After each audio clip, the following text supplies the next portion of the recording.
If you have an hour a week, you can produce basically 30 reels if you can get in a studio like this. You don't need the most amount of followers. You just need the right amount. Right? You only fail if you quit. That's how I feel. Like if you just say, I'm all done, then that's really failure. On this episode of the podcast, we're talking about the power of face-to-face interactions in building trust. We go over the challenges and humor of using AI tools in video production, and we talk about simplifying messages for better understanding and impact. What is up, my friend? I am Ryan Coral from Studio Sherpas, and this is the Grow Your Video Business podcast. This is the show where we talk about the business of video production, how we can help you save time, make more money, enjoy the process, and not want to throw it all in the garbage and flush it away. I don't even know what that means, but I want to help you be able to do this work, right? If you've been around for a minute, you know that I care about this industry. I've been doing this work for a long time, and I love it. I love it so much, and I want some more of it. And I want you to have some more of it. And the only way that you can have some more of it, and a lot more of it, is by building something that's profitable and building something that keeps you excited, engaged, and moving forward. So, I'm super glad that you're here. Speaking of being more efficient and profitable and all that stuff, I'm always on the lookout for tools and technologies that can make my life easier. And when I figure that out, I like sharing them with you to make your lives easier and all of our businesses more profitable. And I'll tell you what, this AI stuff, ChatGPT, Midjourney, all of the things, it is nothing short of revolutionary. I've spent a ton of time testing and integrating various AI tools into my own workflow, from video production, shooting, editing, planning, and to sales, marketing, automation, branding, lead magnets, all of the things. And the results, it's like game-changing. So I have curated an exclusive list of my favorite AI tools, ones that we use, and also others that I've heard of that maybe I haven't tested yet, but I have saved hours and hours. I was just interviewed on a podcast even this morning, and we were talking about how many hours and how much money just on our video blueprint process alone that AI has saved us. It's crazy. So if you're in the production phase and you want to save some time, or you're wanting to optimize in your sales funnel, or you need marketing ideas, I invite you to download my best of list of AI stuff. And you can do that if you go to studiosherpas.com/AI. See what I did there? Sign up, you get access to it immediately. It's my best AI tools. Trust me, you're not going to want to miss this. New stuff is coming out all the time, so possibly by the time you download this, there's 3 other things that I'm using and ways that I've implemented it into my workflow. But if you're not using it, man, you've got to consider adding it to your workflow. And you can just use like little parts of it if you're afraid of it. If you're like, oh man, it's going to take away, the creative part of the thing that I love. It doesn't have to, right? You can kind of pick and choose the areas in your business that maybe are frustrating you. There is a tool inside of the world of AI that can speed up the process there. I promise you. So go grab that at studiosherpas.com/AI.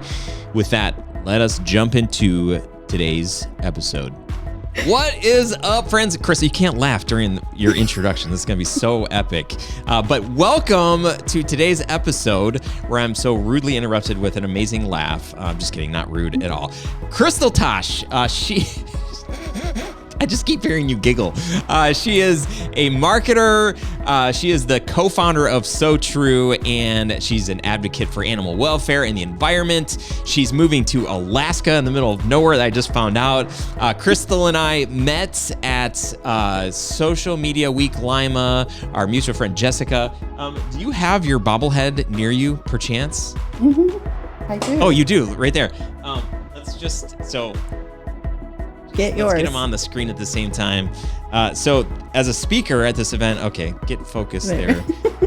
Jessica gives these to all the speakers. So, I mean, how fun is this? I mean, my hair is a lot longer than it is in this bobblehead, but it's been a long time since I spoke there. So anyway, I've had such the pleasure of knowing Crystal. She's kind of like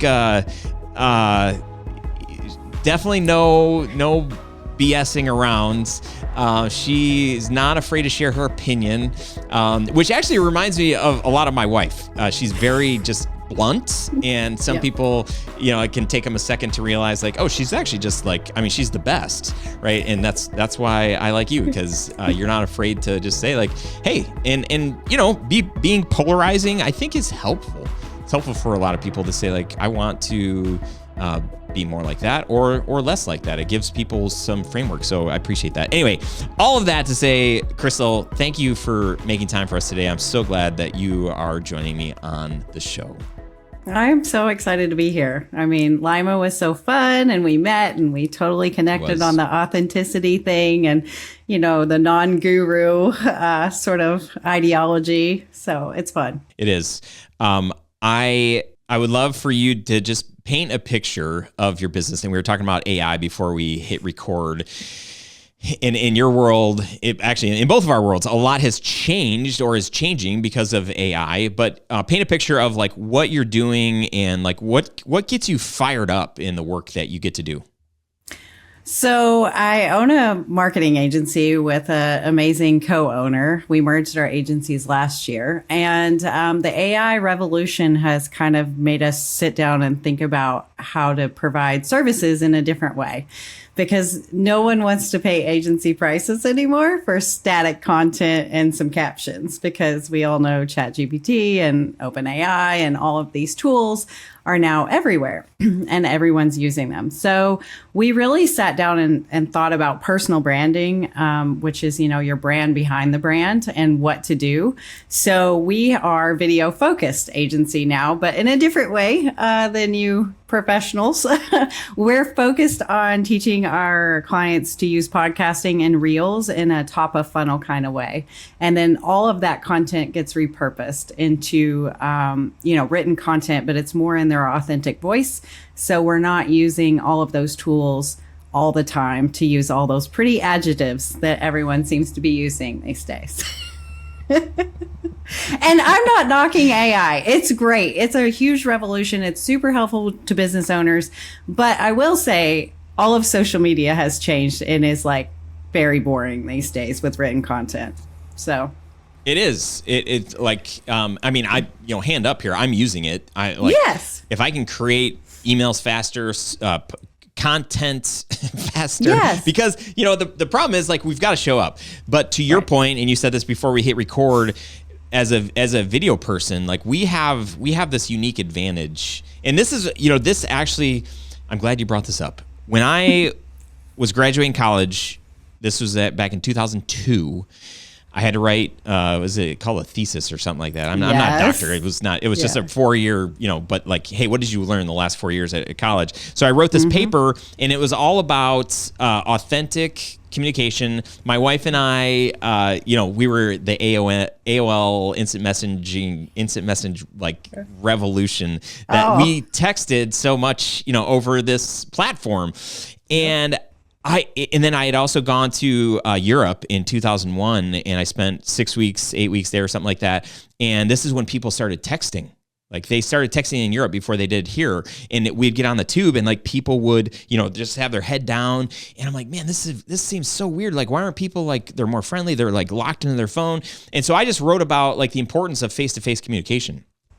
And funny enough, I like fall into this world of doing video, and throughout time, I've realized, the best or easiest way to sell to somebody is when you're in person, you can really hear them and they can hear you, and you could feel the energy that's created when people are together. The next best thing, to leverage, like how do you leverage that? That's really hard. Like what we're doing right here is probably the next best thing. It's like live video. You can see, we can hear. There's an energy. It's very different than when you're in person. But then, okay, well, what's the next level of that? Well, it's like pre-recorded video. I think in my mind, that's like going to be So to be able to position yourself and to share your values and your passion and the things that you care about, video is such a powerful platform to do that. And I know I'm preaching to the choir. I think we all know this. That's why so many of us do it, because we believe in it. But I think to what you had said earlier, it's becoming more and more important to be able to differentiate yourself, because all of the social posts, unless you're posting like real people and real voices, it's all gonna feel like a robot. Yes. And yes, I mean, as an agency owner, we've used tools like Jasper and, things like that to help with content creation, but kind of this mass acceptance of it is just made, the scrolling of social media, nothing's really stopping the scroll. That's why Reels are so popular. That's why TikTok exploded, and I think will continue to explode, short form video. Because just like you said, it's how you can get your vibe and who you are across and not be like everyone else. And that's important right now because everybody's using this. And it's very copy paste. I think there's some of us that kind of are in the industry and we know how to use it appropriately. But then there's a lot of people that, one day you're following them and they sounded one way and now they sound like they have a doctorate in English or something. And you're like, wait, that's not the same person. Mm-hmm. So, one way I've used to combat that is ChatGPT will give me this readout or whatever, and I'm like, tell it to me like I'm in third grade, and I'm like, oh my gosh, this sounds so much more like me. And can you throw a fart joke in there at some point, and then it's me. There I am. Yes, and there's all these AI prompt courses and things like that, which is interesting to me because it's machine learning. It's going to get better. So those prompts aren't going to be used in probably 6 months because it just keeps getting better. So I don't know. There's this whole genre, I guess, of making money as fast as you can. And it seems to be teaching AI right now. So, Yep. Your new approach to business, podcasting and Reels, right? Is that what you said? Mm-hmm. Yep. Yes. So twofold here. I love this. I love thinking like this for our clients, right? We've tried to sell like podcasting packages, like, hey, come to our studio once a month, or once a quarter. We can batch record a series of podcast episodes, video podcast. Like, I'm such a huge advocate for doing a video podcast because you can get so much content. It's like insane, right? You get video, you get stories, you get, short stuff, long form. You can use it on all the platforms. You can just do audio only. Like, there's just so much potential there. Yep. So we can sell this service to our clients, but then also for our own, like, showing up online as a video business owner, it is a smart route. It's a smart thing to have a platform, whether it's just you vamping and sharing your expertise, or it's you having a guest on, like Crystal, and her sharing her expertise, right? And sharing the platform and creating, co-creating, right? There's the Lima. So thoughts on, a video business owner. Obviously we can sell this as a service, hey, come to our studio, we'll have the setup, sit down, we can make this thing look really sweet, or just, do it from your, home office like I do. But then like the importance of somebody that runs their own video production business that really doesn't have time to do much more than ask ChatGPT for some prompts, like social media prompts, questions, whatever.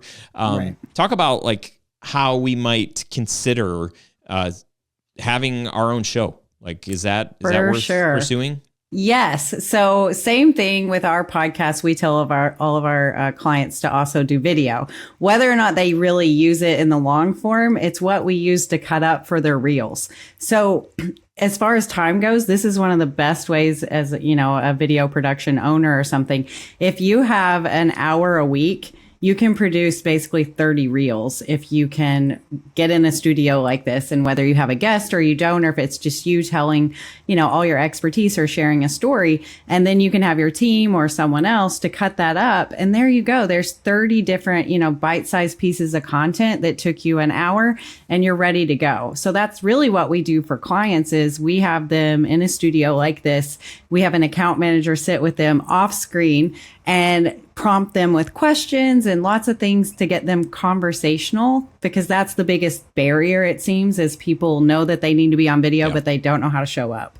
And, when they press record, they go blank. But when they're able to just talk to someone, their genius comes out. So I would say that this is a huge way to reduce the amount of time that you have to spend content creating and produce superior content.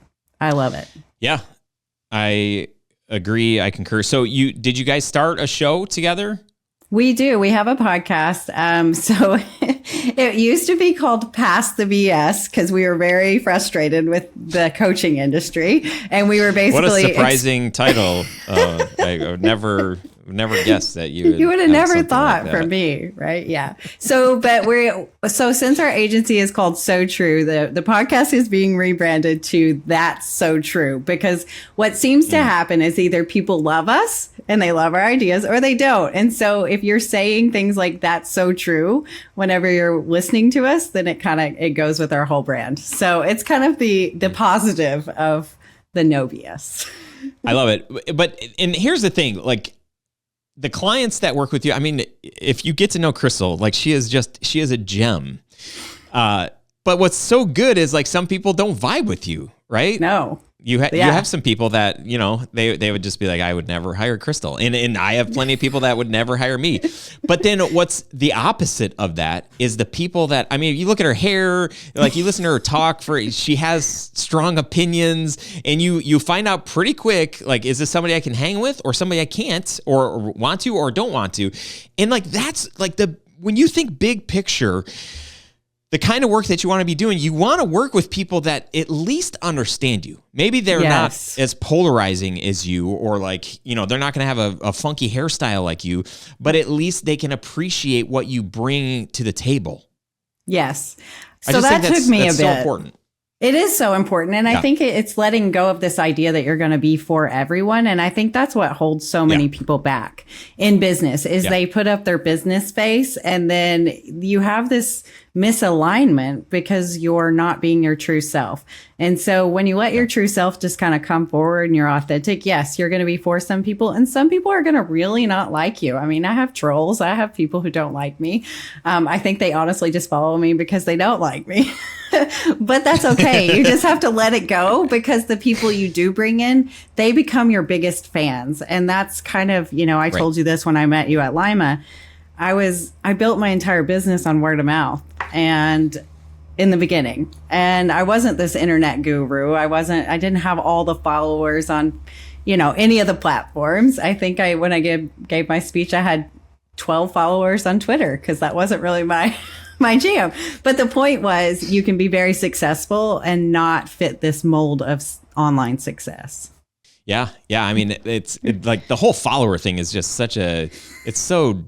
it's just silly, because it is. Like you're saying, I mean, for the better half of a decade, we ran a video production studio, and our Instagram following, I think we had 150 people. Our Twitter, I don't even think we were on Twitter, and it's like, but like, we still would get business and inquiries from the people that really want to follow us, the people that are really interested in what we do. So if you can just own who you are and show up like that, so that there's not like a hiccup and like, wait a second, like, I thought they were kind of goofy, but like, here, this isn't, I'm not following.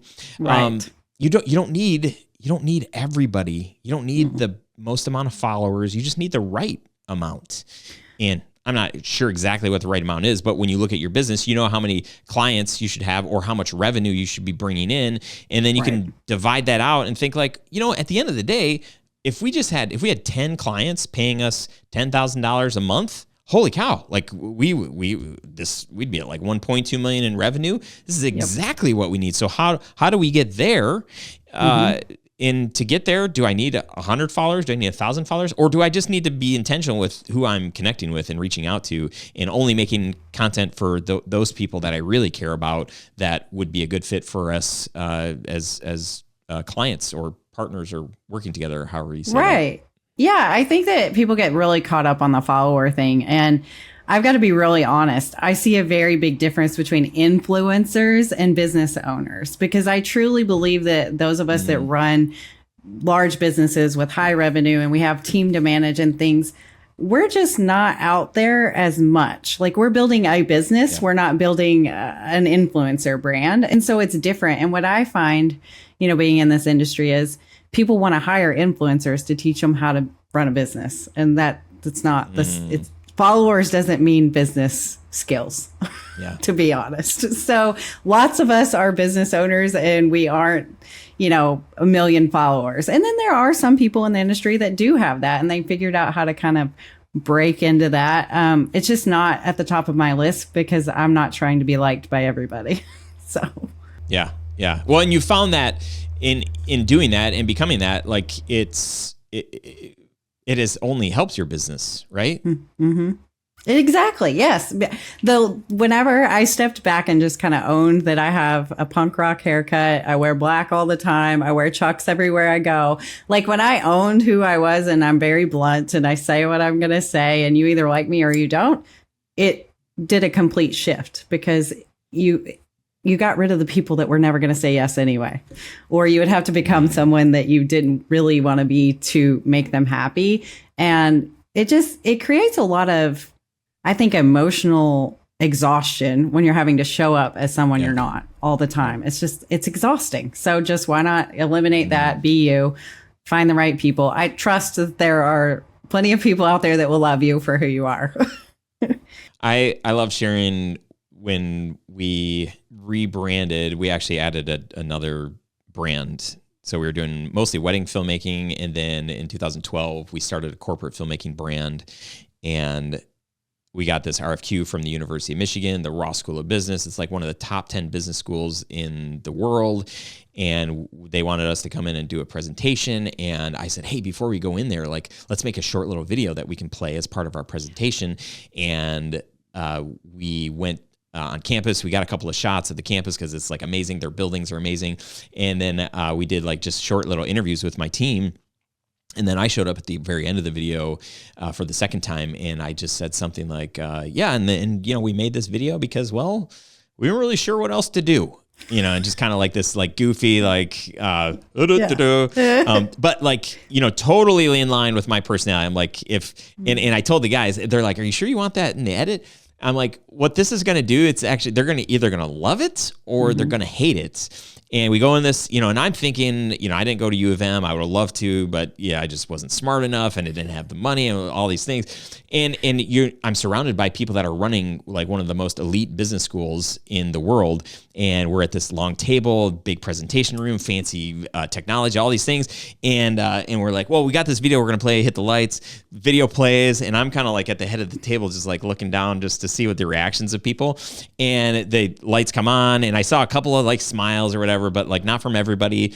And then the brand manager looked at me and said, Ryan, what you guys did in that video for your brand, that's the same exact thing that we would want you to do for our brand. We're not goofy like you guys, but the way that you were able to be yourself, we want to be able to be ourselves on video. And the fact that you can demonstrate and do that for you in that way, we know that you can do it for us.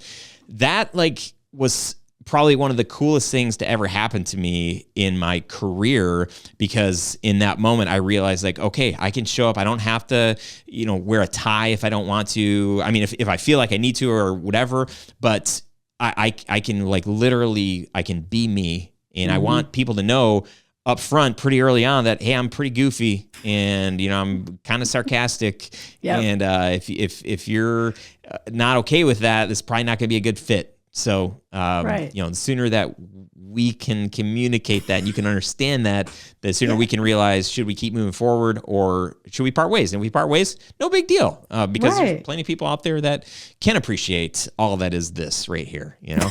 Exactly. Well, and I think to your point, it's a great demonstration that when you show up as yourself, you give other people the confidence to be themselves and stop being someone they're not.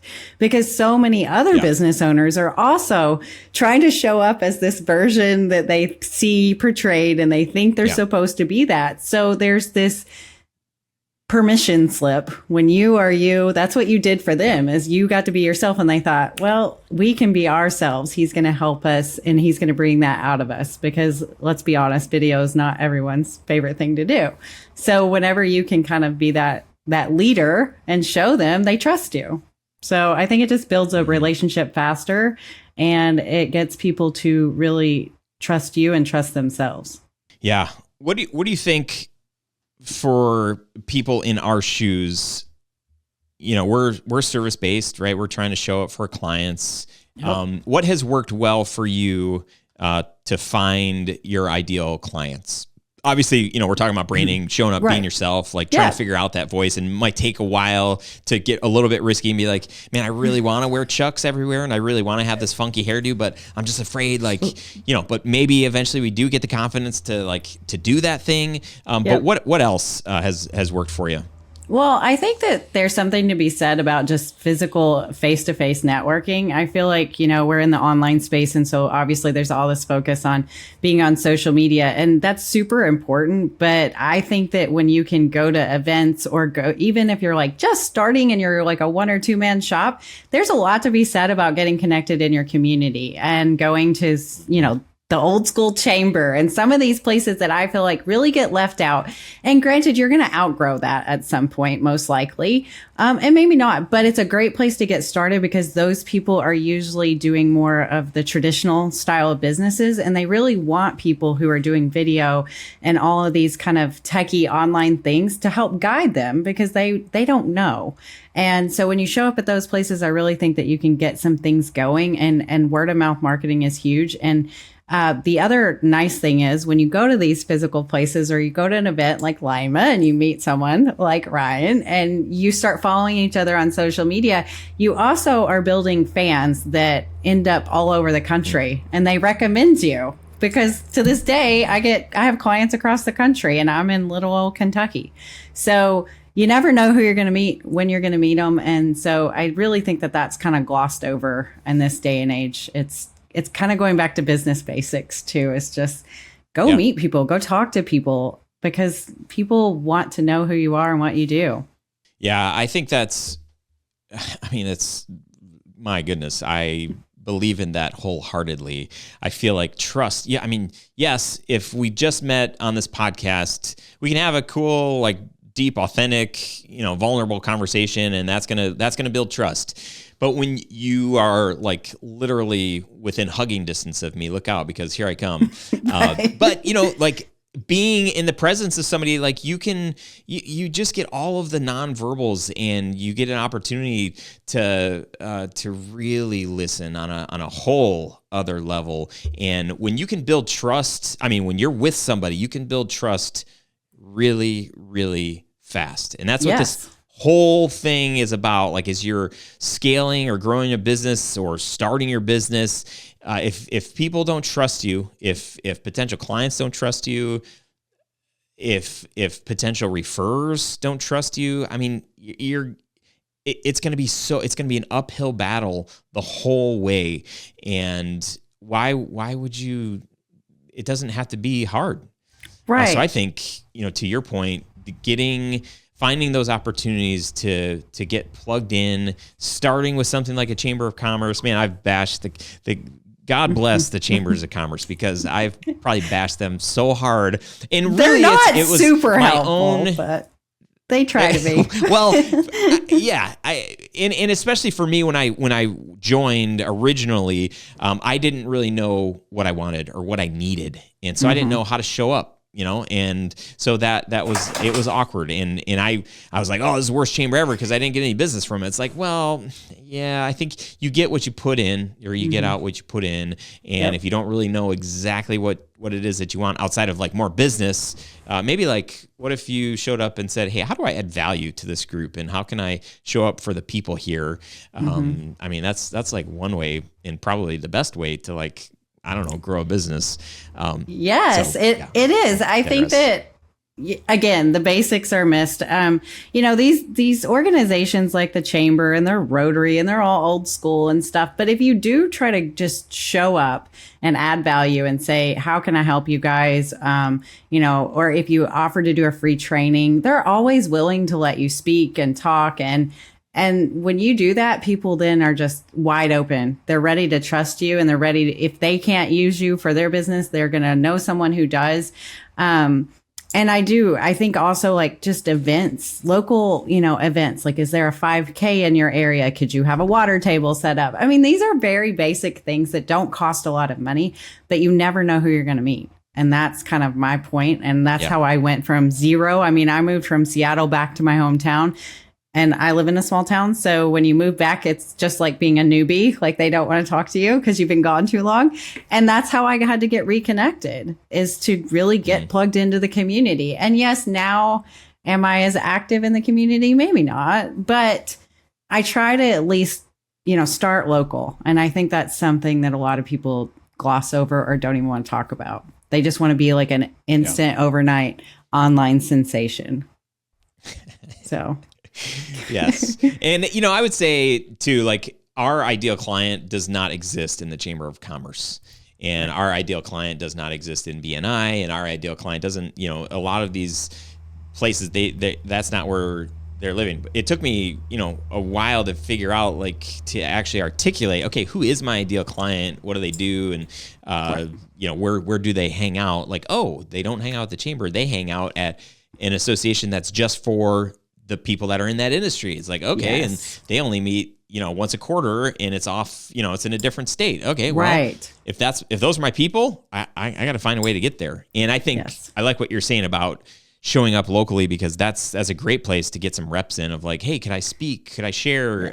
What things, what struggles, what problems do you guys have when it comes to doing video? I think it's super smart, and also be thinking bigger picture. Picture. Yep.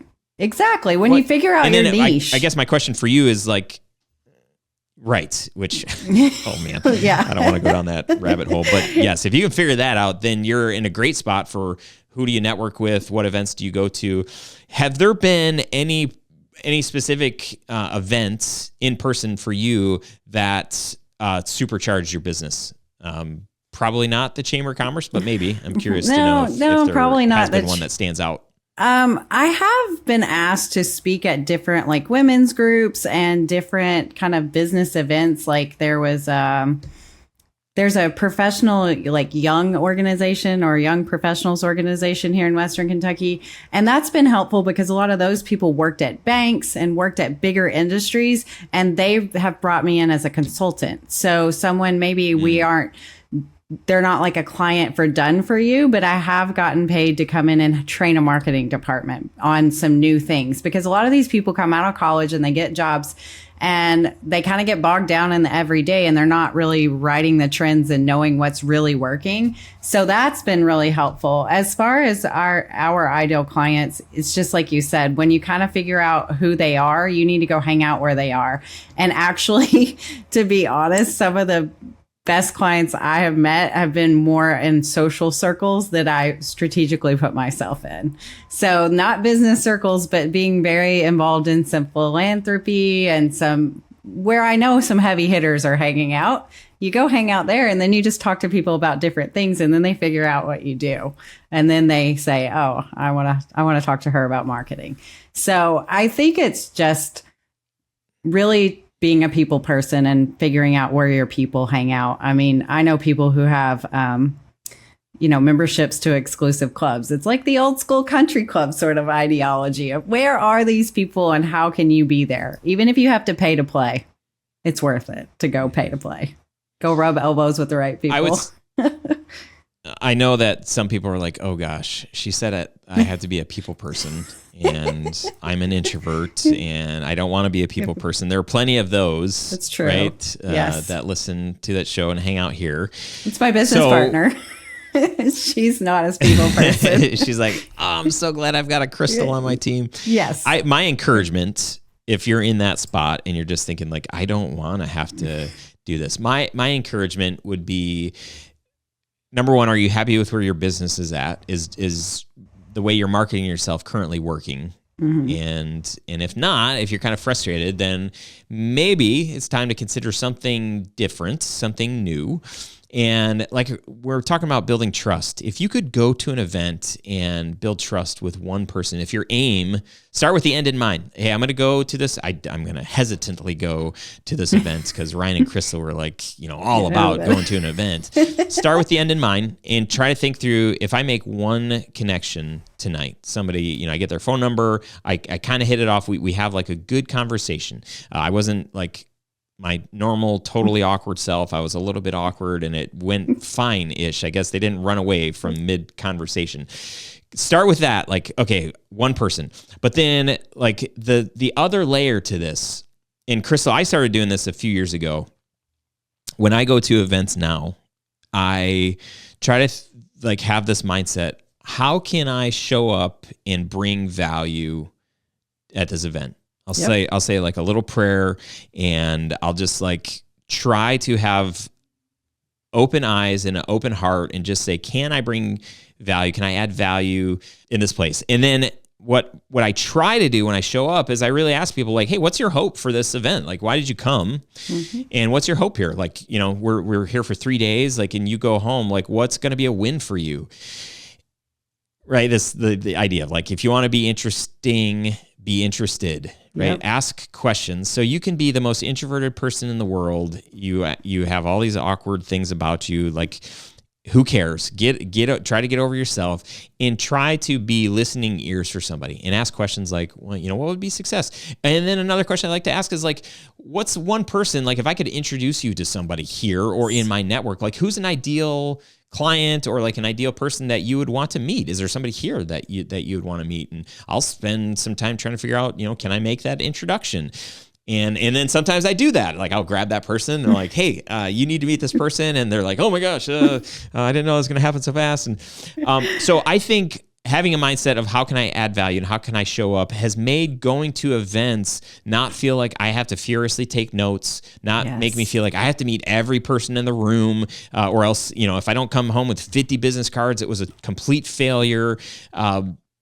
Start smaller. I don't know. I'm just kind of I think meaningful. Thoughts? Yes, I agree with you completely. Like a meaningful conversation. If you have 1 to 3 really meaningful conversations where you really kind of get to know someone, you add value, you learn about them, that is more valuable than just, taking a stack of business card home and not remembering who anybody was or their story or whatever. And so much of adding value doesn't have to be about, your professional cape of what you do, how you add value, but just listening to people. And maybe you have a story in your past and your, journey that you could share that helps them. Well, that still builds trust, right? Like, maybe you went, started a business after being a stay-at-home mom. That was me, something like that, some sort of personal story. That's what people connect on anyway. So if you just kind of show up and think less about the business side of it and more about just I'm a person and I'm getting to know people and I just want to maybe meet 1 or 2 people. Yeah, it takes a lot of the pressure off.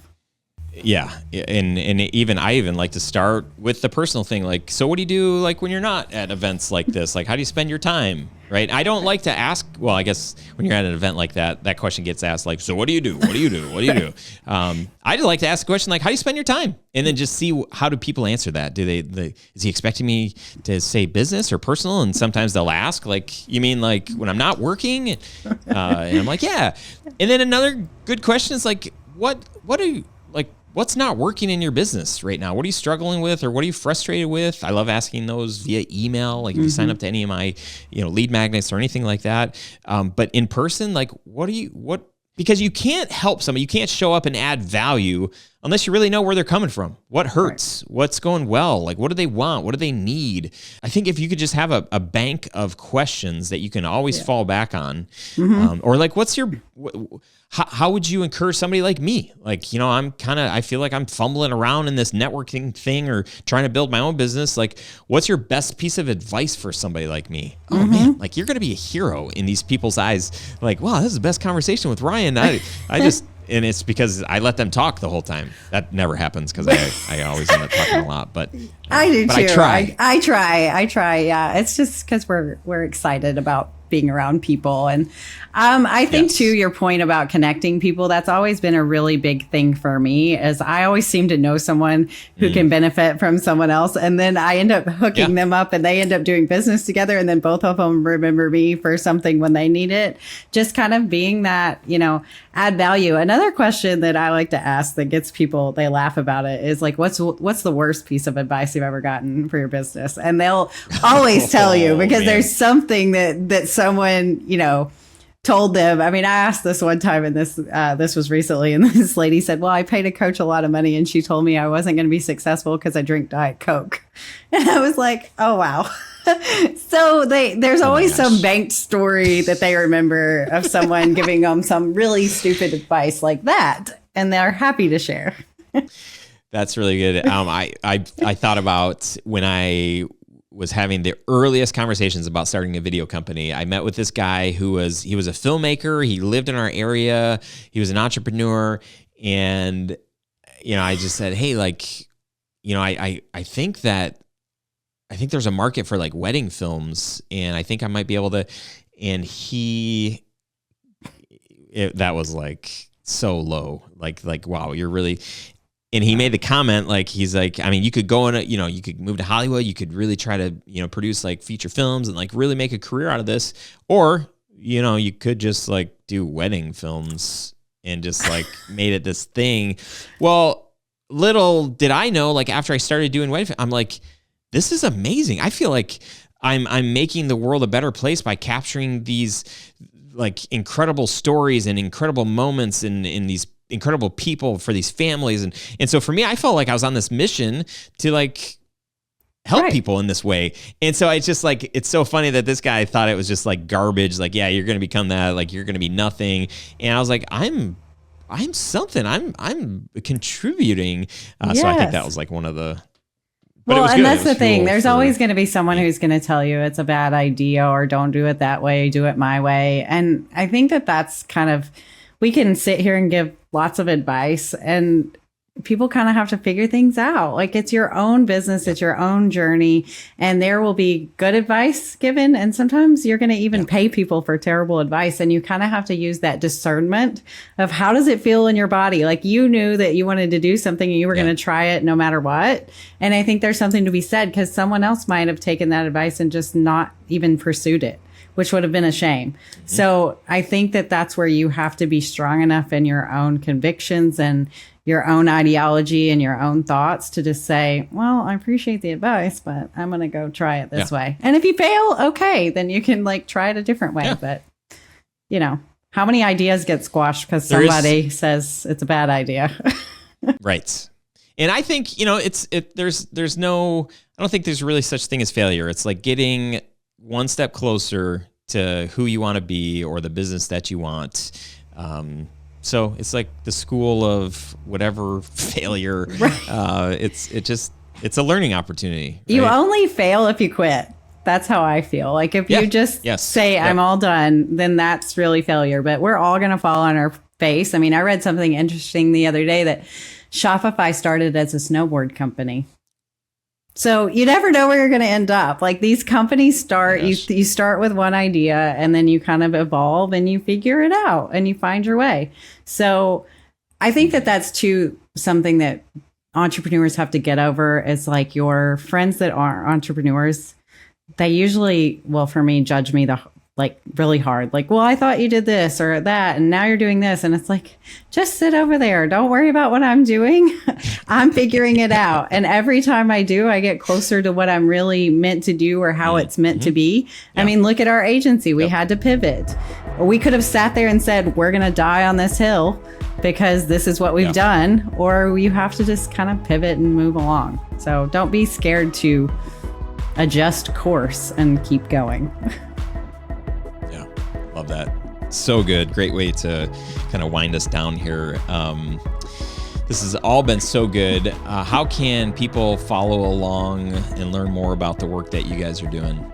So you can find us on our website, sotruedigital.com. You can find us on TikTok and Instagram. And then, I'm under my name, Crystal Tosh. So if you want to just follow along on Facebook and Instagram, I post all of my rants there, so you'll either love them or hate them. And if anybody listens to the show that lives in, where in Alaska did you say you're moving? The Kenai Peninsula. Middle of nowhere? Yeah, middle of nowhere. So on the Cook Inlet.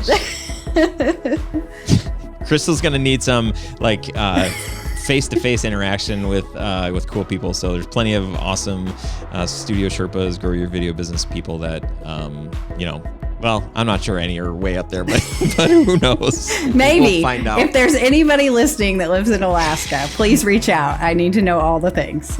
Look her up. Yes. Crystal, thank you, man. I appreciate you so much. Just love your heartbeat and love the things that we talked about today. Thank you for showing up and just being you. Thank you. I had a great time. All right, thank you for hanging out on this episode. Remember, you can grab the show notes.